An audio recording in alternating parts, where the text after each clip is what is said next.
अस्सलाम वालेकुम, मैं हूँ डॉक्टर इनकलाब फरीद और आप देख रहे हैं मेरा यूट्यूब चैनल। आपके मुँह अक्सर पक जाता है। मेरे पास काफ़ी सारे पेशेंट्स आते हैं जो कि इस बीमारी के साथ आते हैं कि उनके मुँह, उनके ज़बान और उनके ये जो एंगल ऑफ माउथ है, ये पक जाता है सिंपल लैंग्वेज में।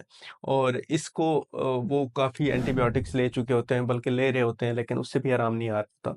असल में वजह ये है कि ये असल में बैक्टीरियल इन्फेक्शन होता नहीं है, ये एक फंगल इन्फेक्शन होता है और ये एक फंगस जो है इन्फेक्शन करती है जिसका नाम है कैंडिडा। और ये अब थोड़ा-सा मैं इसका इंट्रोडक्शन दे दूँ, ये एक फंगस है जो कि हवा में हर जगह पे हमारे मुँह के अंदर, हमारे जिस्म के अंदर हर जगह पे मौजूद है।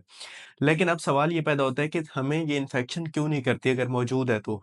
तो उसका जवाब ये है कि इसको मारने के लिए, इसको किल करने के लिए हमारे मुँह के अंदर गुड बैक्टीरिया हैं। कुछ ऐसे बैक्टीरिया जो इसको किल करते हैं और हमारे मुँह के अंदर बैलेंस एक मेंटेन रहता है और ये जो फंगस है ये इन्फेक्शन नहीं कर पाती।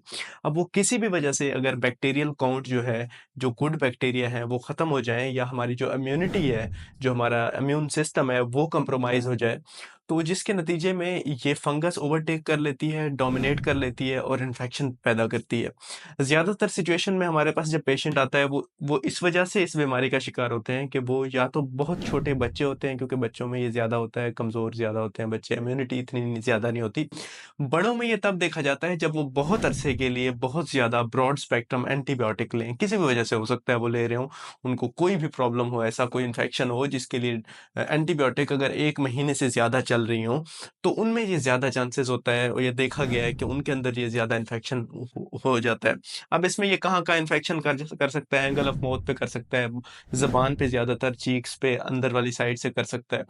इसके अलावा जो है हमारे जो प्राइवेट पार्ट्स हैं, उनको भी ये इवन के इन्फेक्टेड कर सकता है ये इन्फेक्शन। इसके अलावा हमारे जो पाँव हैं, पाँव के जो नेल हैं, अंगूठे अंगूठों के अंदर ख़ास तौर पे ये इन्फेक्शन करता है और ये सारा कुछ करता तब ही है जब बंदा कंप्रोमाइज़्ड सिचुएशन में जाता है। अब एंटीबायोटिक का जो इसमें रोल है वो बहुत ज़्यादा इम्पोर्टेंट है। उसकी वजह ये है कि एंटीबायोटिक के जो है वो सारे बैक्टीरिया को किल कर देती है, जिसके नतीजे में इसका जो ओवरटेक है वो ज़्यादा हो जाता है। इसके अलावा कुछ और चीज़ें हैं जो इसकी कम्युनिटी को बढ़ाने में, इस इन्फेक्शन को बढ़ाने में बड़ा रोल अदा करती हैं। उनमें सबसे ज़्यादा जो इम्पोर्टेंट है वो शुगर है। क्योंकि शुगर डाइट जब हम लेते हैं तो ये इस कैंडिडा की भी डाइट है शुगर। और जब हम शुगर लेते हैं तो कैंडिडा की डाइट होने की वजह से ये जो फंगस है इसकी डाइट बनती है शुगर। और इसकी जब ग्रोथ ज़्यादा होती है तो एनवायरनमेंट जो है वो एसिडिक से अल्कलाइन हो जाता है। और अल्कलाइन एनवायरनमेंट इसके लिए बेस्ट है कि वो फंगस ग्रो करे। तो इसके लिए एक तो ये प्रॉब्लम हो गई। तीसरे नंबर पे जो विटामिन डी है, उसकी डेफ़िशिएंसी बहुत मेन जो है किरदार अदा कर रही होती है, इस कैंडिडा के इन्फेक्शन को बढ़ाने में।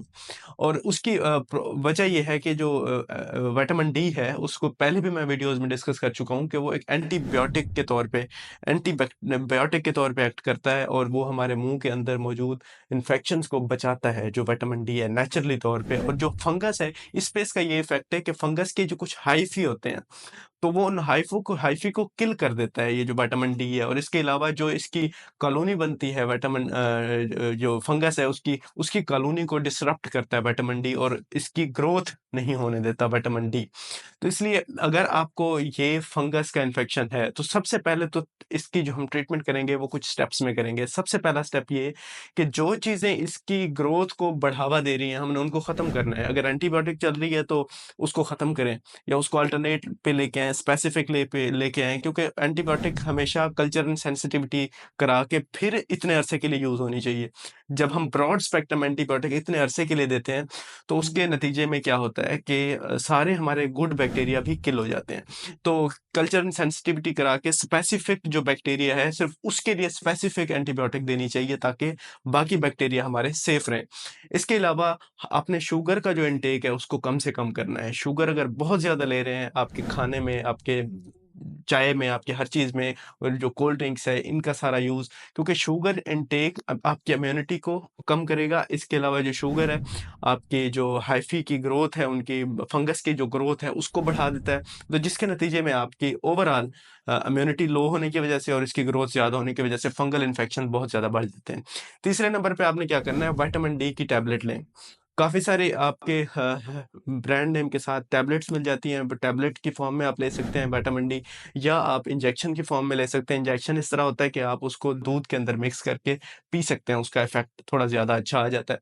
तो इस तरह से ये आप स्टेप बाय स्टेप अगर ये करेंगे इस चीज़ को फ़ॉलो, तो बहुत ही जल्दी आपका ये जो प्रॉब्लम है, जो फंगल इन्फेक्शन है, ये इंशाल्लाह ख़त्म हो जाएगा। लेकिन फिर भी अगर ये 2 से 3 हफ्तों में ठीक नहीं हो रहा, तो लाज़मी एक दफ़ा चेक लाज़मी करवाएँ, क्योंकि हो सकता है मुँह की सफाई आपकी करनी पड़े, मुँह की कोई गम डिज़ीज़ हो जिसकी वज़ह से आपको ये हो रहा हो, और ज़रूरी नहीं कि सिर्फ़ फंगल इन्फेक्शन हो, आपके और भी बैक्टीरियल इन्फेक्शन सुपर इम्पोज़्ड जो है वो हुए हुए हों, या मल्टीपल इन्फेक्शंस हों, तो हम उनको और तरीके से भी डील करें।